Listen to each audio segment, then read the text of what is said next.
కార్తీక పురాణము 18వ అధ్యాయము. సత్కర్మనుష్ఠాన ఫల ప్రభావము. ఓ మునిచంద్ర, మీ దర్శనము వలన ధన్యుడినైతిని. సంశయములు తీరినట్లు జ్ఞానోపదేశం చేసితిరి. నేటి నుండి మీ శిష్యుడినైతిని. తండ్రి, గురువు, అన్న, దైవము సమస్తము మీరే. నా పూర్వపుణ్య ఫలమిది వలనే కదా మీ బోటి పుణ్యపురుషులు సాంగత్యము తటస్థించెను. లేనిచో నేను మహాపాపినై మహా అరణ్యములో ఒక మొద్దుబారిన చెట్టునై ఉండగా తమ కృప వలననే నాకు మోక్షము కలిగినది కదా. మీ దర్శన భాగ్యము లేని ఎడల ఈ అరణ్యములో తరతరాలుగా చెట్టు రూపములో ఉండవలసినదే కదా. అట్టి నేనెక్కడా, మీ దర్శన భాగ్యం ఎక్కడా, నాకు సద్గతి ఎక్కడా, పుణ్యఫల ప్రదాయగు ఈ కార్తీక మాసం ఎక్కడా, పాపాత్ముడనగు నేనెక్కడా, ఈ విష్ణాలయమందు ప్రవేశించుటెక్కడా అని అన్నీయును దైవికమగు ఘటనలు తప్ప మరొకటి కాదు. కాన నన్ను తమ శిష్యునిగా పరిగ్రహించి సత్కర్మలను మానవుడు ఎట్లు అనుసరించవలేను, దాని ఫలం ఎట్టిదో విశదీకరింపుడని ప్రార్థించెను. ఓ ధనలోభా, నీవు అడిగిన ప్రశ్నలన్నీ మంచివే. అవి అందరికీ ఉపయోగమైనట్టివి గాన వివరించదను, శ్రద్ధగా ఆలకింపుము. ప్రతి మనుషుడును ఈ శరీరము సుస్థిరమని నమ్మి జ్ఞానశూన్యుడగుచున్నాడు. ఈ భేదము శరీరమునకే కాని ఆత్మకు లేదు. అట్టి ఆత్మజ్ఞానము కలుగుటకే సత్కర్మలు చేయవలెను. సకల శాస్త్రములు ఘోషించుచున్నవి. సత్కర్మ ఆచరించిన వాటి ఫలము పరమేశ్వార్పితమనొచ్చి జ్ఞానము కలుగును. మానవుడు ఏ జాతి వాడో, ఎటువంటి కర్మలు ఆచరించవలెనో తెలుసుకొని అటువంటివి ఆచరింపవలెను. బ్రాహ్మణుడు అరుణోదయ స్నానము చేయక సత్కర్మలు ఆచరించినను వ్యర్థమగును.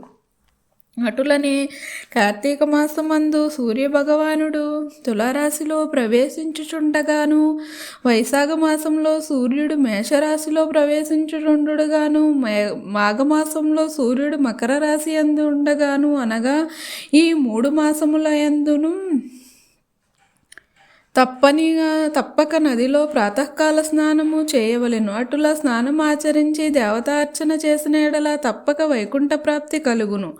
సూర్యచంద్రగ్రహణ సమయములందు తదితర పుణ్యదినములయందు స్నానము చేయవచ్చును. ప్రాతకాల స్నానము చేసిన మనుజుడు సంధ్యావందనం, సూర్య నమస్కారములు చేయవలెను.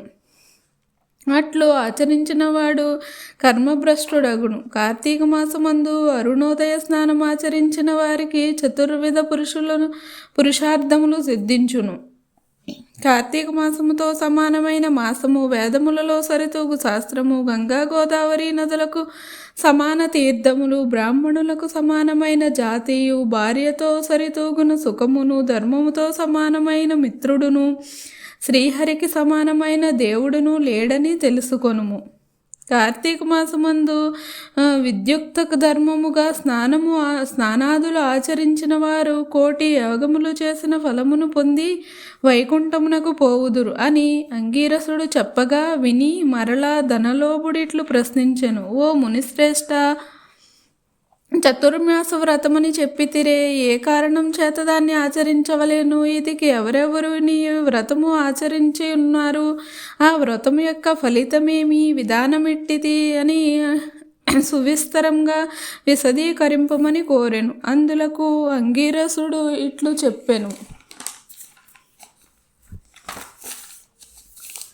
ఓయి వినుము. చతుర్మాస వ్రతము శ్రీ మహావిష్ణువునకు మహాలక్ష్మితో ఆషాఢశుద్ధ ఏకాదశి దినమున పాల సముద్రమును శేషుపాన్పుపై శయనించి కార్తీక శుద్ధ ఏకాదశి నాడు నిద్ర నుండి లేచును. ఆ 4 మాసములకే చతుర్మాసము అని పేరు. అనగా ఆషాఢశుద్ధ ఏకాదశి శయన ఏకాదశి అనియు, కార్తీక శుద్ధ ఏకాదశి ఉద్దాన ఏకాదశి అనియు, ఈ వ్రతమునకు చతుర్మాస వ్రతమనియు పేర్లు. ఈ 4 మాసములలో శ్రీహరి ప్రీతి కొరకు స్నాన దాన జప తపాది సత్కార్యములు చేసినచో పూర్ణ ఫలము కలుగును. ఈ సంగతి శ్రీ మహావిష్ణువు వలన తెలుసుకొంటిని గాన ఆ సంగతి నీకును తెలియజేయుచున్నాను. తొలి కృతయుగంబున శ్రీ వైకుంఠమందు గరుడ గంధర్వాది దేవతల చేత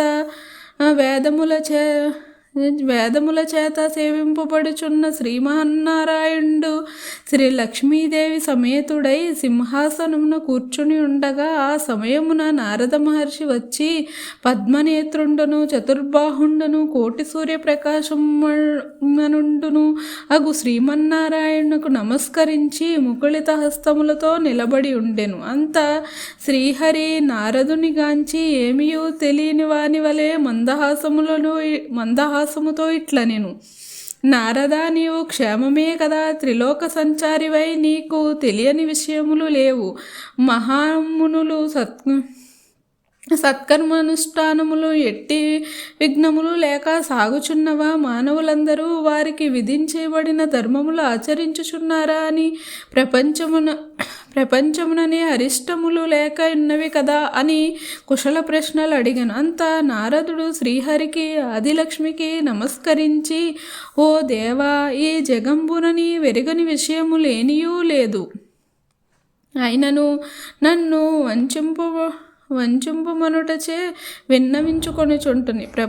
ప్రపంచమున కొందరు మనుష్యులు మునులు కూడా తమకు విధించిన కర్మలను నిర్వర్తించుటలేదు. వారెట్లు విముక్తులను కొందరో ఎరుగలేకున్నాను.